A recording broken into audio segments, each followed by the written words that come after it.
기도하겠습니다. 하나님 아버지, 이 아침의 말씀으로 주님을 만날 때에 무엇으로도 방해받지 않고 주님과 대화가 이루어지게 하여 주시옵소서. 예수님 이름으로 기도합니다. 오늘 묵상할 말씀은 사도행전 2장 12절로 16절 말씀입니다. 바울은 지난 말씀에서 당을 지어 수군거리거나 남을 판단하거나 비방하는 것은 동일한 죄를 범한 것으로 그들도 하나님의 심판을 받을 것이라고 했습니다. 그래서 바울은 내 마음을 버리고 하나님이 주시는 마음으로 바꾸는 회개를 이루라고 하셨지요. 그러면 영광과 존귀와 평강이 있을 것이라고 했습니다. 그러면서 바울은 오늘 말씀에서 율법을 따라 의로운 삶을 살라고 말씀하며 12절에서 율법 없이 범죄한 자는 또한 율법 없이 망한다고 했습니다. 여기서 율법 없이에 해당하는 자는 이스라엘 민족처럼 하나님과 언약을 맺어 하나님으로부터 율법을 직접 받은 일이 없는 이방인들을 가리키는 말입니다. 그런데 어떻게 율법 없는 그들이 어떻게 율법 없이도 죄를 범하고 율법으로 말미암아 심판을 받게 되는 것일까요? 그 대답을 15절에서 그들에게는 하나님이 창조할 때 심어준 양심이 있다는 것입니다. 그래서 14절에서 비록 율법이 없는 이방이지만 그 본성에 심겨진 양심이 율법의 기능을 하여 범죄하기도 하고 심판을 받기도 한다는 것입니다. 그래서 15절에서는 그 양심의 증거로 그들의 생각이나 그들의 삶으로 율법의 행위가 드러나게 된다고 말하는 것입니다. 나는 나의 삶에서 하나님께서 말씀하시는 어떤 양심의 소리를 들어보았습니까? 나는 그 음성을 성경에 기록된 계명과 동일하게 듣고 순종했습니까? 아니면 묵상했습니까? 내 양심의 소리에 나는 민감합니까? 나는 그 양심의 소리에 순종하고 있습니까? 아니면 거부하고 있습니까? 그런데 13절에서 말씀하기를 율법을 듣는 자가 의인이 아니라 오직 율법을 행하는 자라야 의롭다 하심을 얻는다고 말씀하십니다. 하나님의 율법은 삶에서 실천되어야 의미가 있다는 것입니다. 그러나 여기서 오해할 수 있는 것은 유대인들은 하나님이 주신 율법대로 살고 이방인들은 자신에게 심겨진 양심의 소리대로 살게 되면 의롭게 된다고 오해할 수 있습니다.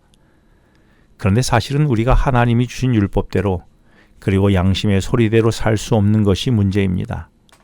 로마서 8장 7절은 그 이유를 육신의 생각은 하나님과 원수되어서 하나님의 법에 굴복하지 않으려고 할 뿐만 아니라 실제로 나로서는 율법을 스스로 지킬 수 없기 때문이라고 말씀하십니다. 그리고 베드로도 성령 충만하여 사도행전 4장 12절에서 말씀하기를 다른 이로서는 구원을 얻을 수 없나니 천하 사람 중에 구원을 받을 만한 다른 이름을 우리에게 주신 일이 없다고 말했습니다. 두 말씀을 종합해보면 내가 율법을 지키거나 양심의 소리에 따라서 내가 스스로 할 수 없다는 것과 대신 우리가 의롭게 되어 구원을 얻는 것은 오직 예수 그리스도의 이름으로 가능하다는 것입니다. 이에 대한 실제적 예로 마태복음 19장에서 내가 어떻게 하여야 영생을 얻을 수 있냐는 한 부자 청년의 질문에 예수님은 17절에서 내가 생명에 들어가려면 계명들을 지키라고 하셨습니다. 이에 부자 청년은 내가 계명을 따라 살인, 간음, 도적질, 거짓 증거들을 하지 않으므로 계명을 다 잘 지켰다고 대답했지요. 하지만 예수님은 계명을 잘 지켰다는 청년에게 21절에서 내가 온전히 지켰다면 내 소유를 팔아 가난한 자들에게 주라고 하셨습니다. 그 다음에 나를 따르라고 하셨지요. 하지만 청년은 22절에서 예수님의 마지막 말씀을 따르지 못하고 근심하며 돌아갔습니다. 여기서 예수님은 계명을 지킨다는 것이 무엇을 의미하는지 말씀하셨습니다. 예수님은 부자 청년에게 겉모습으로 계명을 지키는 척을 했지 아니면 진심으로 지켰는지를 말씀하기 위해 지금 내 속에 무엇이 가득 차 있느냐고 질문한 것입니다. 그러므로 계명은 내가 지키는 것이 아니라 내 안에 있는 구주이신 예수님으로 인해 지켜지는 것이라고 말씀하는 것이죠. 그래서 예수님은 부자 청년에게 내 안에 무엇으로 가득 차 있는지 질문하면서 가서 가난한 자에게 내 재물을 나눠주라며 너로 하나님의 온전한 사랑의 계명을 지키지 못하게 하는 내 안에 있는 욕심과 물질과 자기의로 가득 찬 것을 비우라고 말씀하신 것입니다. 대신 의를 이루신 예수님으로 채우라는 것이죠. 이것을 마태복음 6장 31절에서는 너희는 먼저 하나님의 나라와 그의 의를 구하라고 하신 것입니다. 그러면 내가 원하는 재물이나 필요한 것이나 계명들을 주님께서 지켜지게 해주심으로 나를 채우시겠다는 것이었습니다. 내 안에 의를 이루시는 예수님을 채우는 방법을 예수님이 니고데모한 대화인 요한복음 3장 3절로 6절에서 물과 성령으로 거듭나는 것을 통하여 영적인 존재가 되도록 하라는 것이었습니다. 이렇게 내가 하나님의 영의 지배를 받게 되면 내게 불필요한 세상의 것들이 자리를 차지할 수 없고 대신 예수님이 내 자리를 차지하게 되는 것이고, 그러면 자연스럽게 그 영이 나로 하나님이 주신 율법대로 살아가게 한다는 것입니다. 이것이 로마서 1장에서 말씀하신 구원 주시는 하나님의 복음의 능력이며 이 능력이 나를 의롭게 한다는 것입니다.